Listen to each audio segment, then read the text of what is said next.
cases of young people supposedly possessed by Satan. El lunes intenté matarme. See? Sí. All right. We are here with the illustrious Andrew Gold of On the Edge with Andrew Gold, coming to a podcast near you and on YouTube. How are you doing today, Andrew? Fantastic. It's always a pleasure to see you, Eric. We've fast become good friends, and we have to be careful about that because we end up chatting and chatting. Whenever you've been on my podcast, I've been on yours, we chat and chat. We don't talk about the subject at hand, and that angers people. So we're going to focus today. Yes, we're going to focus, but we will still, because it's me and I'm a structure, we're going to say what happened last time is Andrew came on and we started to talk shop. And I got caught in a trap of, oh, this is so much fun to talk shop about the process of getting the story that we never talked about the story. And I got the dreaded comments flying in, and it was happening even in the chat. And I guess I was just feeling spiteful that day. It's like, clickbait. I thought this was going to be about an exorcism. Clickbait. So today we're going to talk about exorcisms and why the hell Andrew decided, I'm just going to go move to Argentina and hang out with a psychotic priest who does exorcisms. I'd already lived in France. I was becoming enamored with the idea of learning new languages and seeing new cultures and understanding different kinds of people, which is probably why I became a podcaster. Much like you, Eric, we like to know and understand the human mind and that kind of thing. And I thought, what's similar to French, Spanish? I'm going to learn Spanish now. I needed something completely different. I went to Colombia, Medellin, because it was known as the city of eternal spring. And it was the opposite of, the winter dark nights I was working in London at the Sun newspaper. Went off to Medellin for a year, worked as a journalist there, and then moved down to Argentina, looking for documentary subjects and different kinds of weird oddities that I could find there. And that's when I came across The Exorcist. Now, how did you get introduced to this exorcist? Was he on television advertising or something? Yeah, I mean, he was just like, he was. Oh yeah. Every time you turn the TV on, he was just there. And I'm an atheist. I've got no problem with people who are not atheists, and I often chat with people on the podcast, who are not, and we have really, good discussions. I'm not one of those. I feel ashamed that there's a reputation among, of atheists being so divisive and so almost a religion unto themselves. For me, it's just that those are my beliefs, but fair enough for other people. However, this guy, there was something that rubbed me up the wrong way about him, this particular exorcist. He just seemed very smarmy. He seemed like a bit of a know-it-all. And he wasn't just on the really religious channels in Argentina, the TV channels. He was also on really mainstream secular TV channels, giving advice about, what you should eat before Halloween to ward off evil spirits and how to stop vampires from reaching your home. And then I'd get in like a taxi or something and go somewhere, and I'd hear him on the radio. And then he was somewhere else. And I just thought, this guy is like, wherever I turn, I'm listening to this madman, obviously talking in Spanish, because I'd learned by that point to understand him, and I thought, I've got to get in touch with him. Well, he had and has a huge YouTube and Twitter and whole social media thing. Well, I believe he still has. I haven't checked recently. Huge productions and all these kinds of things. So, which I found funny in itself, like this sort of godly. I mean, he's not alone in that nowadays. They're all doing it. The evangelical kinds of people, they've all got these big YouTube productions and things. So it was simple as just finding his emailing him, hey, I'd love to come and follow you around and make a documentary about you. Emailing people at the BBC as well, saying, hey, I've got this exorcist. They said, it's a nice idea. I met with the BBC. I went back to London to meet them, and they didn't quite go with it. It was one of those things where we're just emailing back and forward for months on end, and it didn't quite happen. So eventually I made a decision. My friend David Hayes, who's a director, was living in Argentina as well. And we said, look, let's just go and film it ourselves. We'll borrow bits of equipment. We'll get secondhand things. We'll rent stuff. We ended up spending a few $100s over like 6 weeks. So it wasn't anything crazy. And we just went and sort of embedded ourselves with him for 6 weeks or so, and he was thrilled. So yeah. Now, did you shall we say, maybe lead them on a little bit, like you were definitely BBC, but you maybe weren't exactly fully BBC?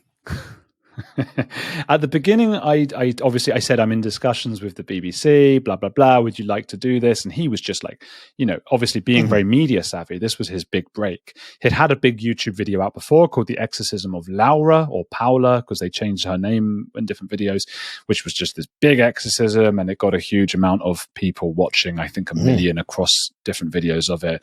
So that was his big thing. But then this was going to be the BBC, international, worldwide acclaim. And as it didn't happen, I did say, like, look, we're not getting responses at the moment, but I think we should just press ahead and try and sell it to them afterwards. And I think that went in one ear and out the other of him, because he did sort of continue talking about us and introducing us to other people. It's like, this is Andrew from the BBC.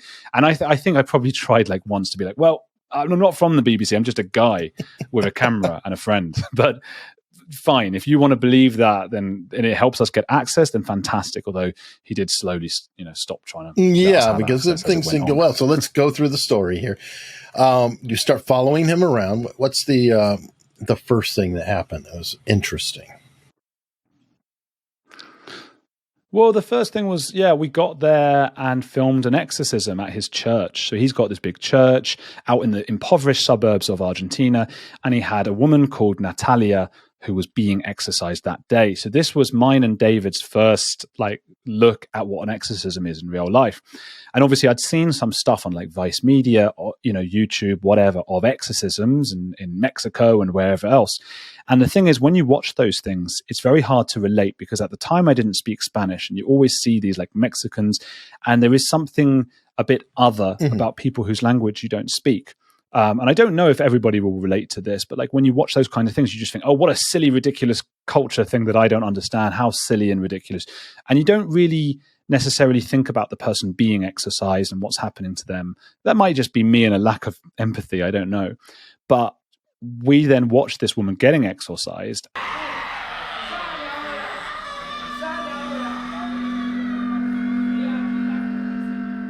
After 45 minutes, Natalia's exorcism was finally over. My part in the ceremony had left me feeling uncomfortable.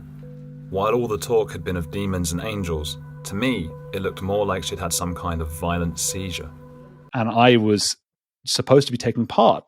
So I was holding the bells over her head. The bells are supposed to ward off the demon. Now, obviously, I don't believe in any of this stuff, but I was watching this woman who I just met writhing in apparent agony, screaming, shouting. And this was a woman who suffered with all kinds of things that we might diagnose as schizophrenia, obsessive compulsive disorder, intrusive thoughts. She talked of having urges and pushes and things happening inside her, which felt very much like the devil. So she's obviously a very vulnerable person. And I'm standing right above her, like ringing bells like an idiot. And she's screaming and crying, and for an hour and a half saying like devilish things that you would hear in a movie. The exorcist is down below pushing and going crazy. He's wearing like a purple cape. I don't know what you call that in the bishop stuff, Oh, he's like pushing shaking her like a baby, or yeah. So she's like lying on her back, sort of looking up. For most of the time, she's being sort of blindfolded by cloth. That the clergy. There's about 3 or 4 people in the team. They're holding like a purple cloth over her head, over her face, which is terrifying, I imagine, for her. So the way it all works is that I guess they're sort of humming and doing sort of ritualistic chanting for quite some time. Now, in the documentary, we can only show a few minutes because, you don't. The whole documentary was only 40 minutes, which, people can find it, of course, on BBC. It's also on Professor Dave Explains his channel to 2 different places. Oh yeah, so you can find it there. But it's only 40 minutes, so you can only show a few minutes. But I'm standing there, this is like an hour and a half. We're watching this happen. So very gradually she starts getting worked up into a bit of a state. She's being sort of blinded by this cloth. They're spritzing water in her face and shouting things about the devil, fire, brimstone. It's like a repetitive rhythm. Over and over and over. And even I started to sort of lull back and forward a little bit. So eventually she sort of is being pushed by him. He's like on his knees and he's sort of pushing and he's going, come on, devil, come out, and all this stuff. She starts responding to it, screaming and screaming and screaming. They're all sort of trying to restrain her. Meanwhile, David, my cameraman and director, is sort of, hovering around the whole thing, filming them, then filming me. And I can see when he films me, and I'm obviously, as a documentary presenter, I'm a bit self-conscious. And I'm like, I'm in the moment, but I'm also like, oh, the camera's on me. I better look like I'm in the moment. And all the while I'm thinking, is this appropriate? Because I thought I was going to take part because it was going to be sort of funny, like the videos I'd seen. And looking down, it was like, this isn't funny. I shouldn't be taking part in this. So we said, okay, from now on, if we film more exorcisms, which we did, I'm not going to take part. I'm just going to be on the side and sort of see how it unfolds. But it's a scary, scary place to be in a church. Well, I wonder about the crowd because I'm like starting to envision, as you said, if I'm watching your video, I can see what's going on. But there's something about smells and sounds and just a feeling in a room, like even the temperature going up because of all the stress of people, a visceral quality. And I didn't know if that, because like you said, you felt almost like you were kind of getting into it at that moment. And there's a hypnotic kind of effect. Yeah, oh, absolutely. And I think I'm pretty impervious to that stuff, which I actually find a little unfortunate. I gather I've listened to Darren Brown talk about this kind of thing, the mentalist guy. And it's although we'd like to believe it's like, oh, I don't get hypnotized because I'm too clever for that. Apparently that is no correlation. It's just some people are susceptible. Yeah, some are susceptible and some are not. And I'm not. And I find that a shame because when I went to see Darren Brown, and he got me up on stage, by the way, but yeah, which is just a month ago, actually. But he does this thing where he gets you to put your hands together, the whole audience, and he sees who can take their hands apart afterwards. And those who can't, he gets to come up on stage because he knows that wasn't me, by the way, because they're susceptible to it. And I really wanted to be one of those people because I thought I would like to have that experience of not being able to move my hands apart. But no matter how much I tried to sort of okay, I'm with you, Darren, and I'm going to close my hands together, this is going to be good. And then I was like, okay, can I take them apart? Can I? And then, they just came apart. And it was a bit of a shame. So I'm not susceptible, but some people really are. And, evidently people who go to get exercised. Well, and I was kind of wondering about that, but if it was a little confession by projection or whatever, where I think of repressed memories and other things that have come out. And you kind of wonder, it's like, how much is really something inside of somebody and how much is being injected into them by the other participants and the surrounding? Yeah, well, particularly in this part of the world, because they didn't have much in the way of mental health. I mean, the center of Buenos Aires has some very sort of modern, whatever it might be. In the impoverished suburbs, suddenly you're like, you're out in slums. This was sort of I wouldn't say a slum where he was, but it was an impoverished area where the idea of like mental health, some of these people do go and get help in psychiatric wards. The assistant of what we call him, the Padre, the exorcist, the assistant of the Padre, Paula, she's the woman who was in that, the big exorcism of Paula that's on YouTube. So she was exorcised by him and now is by his side. But she had been in a psychiatric ward her entire teenage years. And I went and spoke to her former doctor. So she was there as a schizophrenic patient. So if you say to people it's one thing for us to watch it and go, oh, go and get psychiatric help. That's what you need. But you go and get psychiatric help. Anyone who's suffered with those kinds of things or has family members who have know that it's not that simple. It's not like you go in tomorrow, you're going to pop out. This is going to be something that even going to these psychiatric wards, you're going to be battling with this for the rest of your life, quite possibly, or at least years and years of therapy. Wasn't there, if I recall, a psychiatric clinic or a mental health clinic like across the street almost or right nearby? It was fairly nearby. I guess it's a short drive away. The one that I went to, and that was where Paula or Laura had been. And I spoke to her doctor, and he said, teenagers, particularly young girls, this is what he said, are really impressionable. They're at an impressionable age. It's a difficult time. I know I had some issues in my teenage years, and I don't know many people who, if they're honest, didn't. Most of us had all sorts of things going on, and luckily most of us grow out of it as we reach sort of the age of 18, 19, 20 years old. So there is actually an argument for exorcism. And I was happy to find that because when I go into a documentary, the worst thing for me is to go in and come out with the same thoughts or the same beliefs that I had.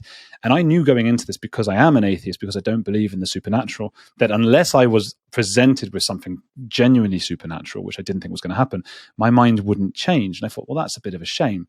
However, going in, I saw, what I believe to be the placebo effect and suggestion and hypnosis. And I saw that it did help these people in a way that psychiatry couldn't, at least in the short term, because it was so dramatic. And there's been a lot of research about primal scream and those kinds of techniques, and they've been sort of debunked and disproven in the main. But I saw with my own eyes how for a few months, these people got better or appeared to get better. And that may be placebo, but then you got to ask yourself, well, is that so bad? Especially if that placebo few months allows them to pass out that remaining section of their adolescence when they're having a difficult time, and they come out the other side as fully grown adults and a bit more confident and okay with themselves. Well, there's no loss there. There are downsides, by the way, that I can get into, but that's an interesting the side. Placebo and nocebo effects are proven. They have to account for them because they're so strong. Yeah. So anytime they do trials, it's like they have to account because there's X amount of placebo and nocebo effect, period. And often the placebo or nocebo effect is more effective than the medicine that they're testing. It's very, very fascinating. And I could see that too, if it's a maturity thing, like you said, if they're young, maybe that's just enough to scare them straight or something. Just sort of gets them through that difficult, vulnerable part if they happen to be at the right age where it was going to pass anyway in 6 months or 12 months. I think the best examples of the placebo, people often talk about Parkinson's, where you can give placebo to Parkinson's patients and their brain actually will create the chemicals that are supposed to, assuage the symptoms.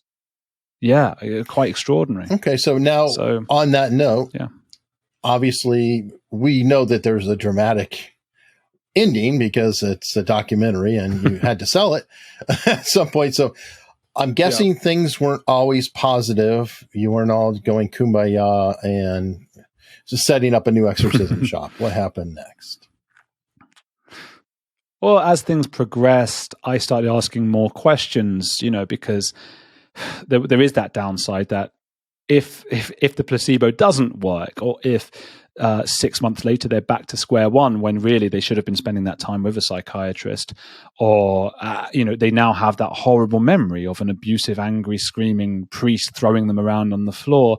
That's quite shocking. That could, create PTSD and all sorts of things in the patient. So it's a very dangerous practice for me to be doing, really. I began to realize that she, the assistant to the Padre, had been exorcised by him. I didn't initially know that. And I watched the video and I thought, oh, that's the same person. I didn't realize she looked very different. And I thought, this is a bit weird that he exorcised this woman who was, I think she was 18 or 19 at the time. She's now 23 by the time we made the film. He's a man in his mid 50s, I suppose. And it was just there's no sign of her parents. There's no sign of her family or friends. She's just in this church with him. She appears to sleep upstairs in the church with him. He takes her on these weird holidays and things. But I started asking other people, the clergy, and there was very clearly a sense of jealousy. And because I felt that jealousy from the other clergy, they were like, yeah, they go everywhere together. Or, they weren't happy with the relationship between Paula and the Padre, not because it was inappropriate, but because it stole some of the limelight from them because she was so close to the priest. But because they were sort of, so annoyed by it, it emboldened me a little bit. And I think that's maybe where my naivety showed, because I pushed more and asked more questions to a lot of these people about the relationship between the Padre and Paula. But obviously, anybody could have told me at the time, they're going to go and tell him. Somebody will. But, I just, but they just seemed so I wasn't saying, I was careful not to say anything, but even so, they're going to mix things up. That's what they do, these kinds, the clergy who are in love with the priest. So that was going on. And I was also asking questions about the money, which again, he thought I was going to come in and just celebrate the work that he does healing people. But I was just asking what's the deal with the money? And they're very clever with the money because they say the exorcism is always free. And it's a little bit but you exit through the gift shop. It's that kind of thing. So the exorcism is free, And he even says things like, I don't say don't go and get psychiatric help. You should do that and this. But it's like, come on, like no one's doing both, you know. So they have the exorcism, and then afterwards they're sort of nudged a bit to make a few contributions to the church. After all, they expelled a demon from you, right? And then you have to go into the gift shop. Oh, it is. It's a real gift shop, and you have to buy like, yeah, there's a little gift shop. It's like a little hut inside the church with a counter, and you buy little trinkets of oil that would probably cost about 10 cents out there, that they're buying for like $20, which in a very impoverished place, this is a lot of money for these people. And the olive oil is supposed to cure breast cancer and whatever other nonsense. So I was asking more and more questions about the money and about his relationship with this particular woman. It also seemed that all of the people while we were there that he exorcised were quite young, vulnerable women. So I'm asking all that, thinking I'm getting away with asking these questions. I had planned later to confront the Padre about some of these things, but I was like weeks away from that. And one day we go to his monthly mass, and this was like the biggest one of the year. So there were literally tens of thousands of people had turned up to his mass. They filled the church nave. They filled the corridors between. They filled it, and then the church nave sort of opens up, almost like garage doors or whatever. So it opens up, and then there are people just on the streets around. There are police cars. It's all cordoned off. I've never seen so many people, and they're all sort of, the clergy are sort of moving among them and spritzing them with water, and they're falling on the floor, and everyone's going, "Oh no, there's another devil," and that kind of thing's going on. It's insane. So we get there and see all this stuff, and I'm like, okay, this is fucking mad. And we go and start like filming, waiting for the exorcist to come out, because I hadn't seen him. I should also say that in the week or two previous to this, he had been avoiding me. So I think he had gotten tired of my line of questioning to an extent. He had realized I wasn't there to celebrate him, And then suddenly Paula comes out and says, "Andrew, can you come backstage a minute?" So I said, "David, come on, let's go. They're calling us backstage." We go backstage, it's all smiles or whatever, and the Padre sort of ushers me into a little room, almost like a closet. It's a small little room at the back of the church. Hola, ¿cómo estás? Bien. Oh, qué bueno. And they say, "David, the cameraman, director, you can't come in. This is a conversation we're going to have with Andrew." So I was like a bit, scared at this point, because this is the middle of nowhere. As I say, it's the impoverished suburbs of Buenos Aires. You often think, oh, surely nothing's going to happen to me, because but in this case it was like, well, these are nutcases. Something might happen to me, and he's got tens of thousands of people, so what's going to happen? Nobody knew where we were. The BBC weren't behind this at this stage. It was a freelance project, so it was just me and David, and our friend Demian had come along as well, like an 18-year-old Argentine guy who just to help out with holding stuff. So Demian and David were outside, and I'm locked up in this room with him and about 5 or 6 of his cronies, and he goes, "You've interviewed me, now I'm going to interview you." And I was like, fucking hell. Okay, what have I done? And I didn't even know. And basically, this other journalist who has a good relationship with the exorcist, who I spoke to earlier, and basically he works for the equivalent of The Sun in Argentina. It's like a tabloid newspaper where they have lots of paranormal stuff as if it's news articles. And after I spoke to him, and he said he had lots of plans with the exorcist. They were going to do multiple exorcisms with like 10 people at a time and all this stuff. And we had a nice conversation. I didn't even mention like the stuff I was concerned about, but he had told the exorcist, just to mix things up, that I was asking why he kisses the exorcist. Why he kisses Paula on the lips. Una sola pregunta. ¿Por qué a tantas personas de la comunidad le preguntó sobre mi relación con Paula? And I had never asked that. I had just asked a few others about, why they're quite close, and that was it. So the Padre starts shouting at me, going, "You asked this," and and I'm going, "No, ask anyone. I didn't say that." And the journalist steps forward and he goes, "Yeah, you asked me that. You asked about the lips and all that." I was like, "I swear to God, I didn't." And I said, like, we've got the video recording because we've recorded the interview, so you can see the full unedited thing. The exorcist didn't want to hear it, screaming and screaming at me. One of the guys was being quite aggressive with his staff, like the thing in Aladdin that Jafar holds up. He's like banging it on the floor and stuff. And I thought, like, we're not going to get out of here alive, because it was just such an insane thing. It's after midnight at this point as well. Eventually, like, I've got Demian outside banging on the door saying, can we come in? And he's like, he opens the door and screams at him like, absolutely not, slams the door shut. And I'm like, fuck, what's going to happen to me?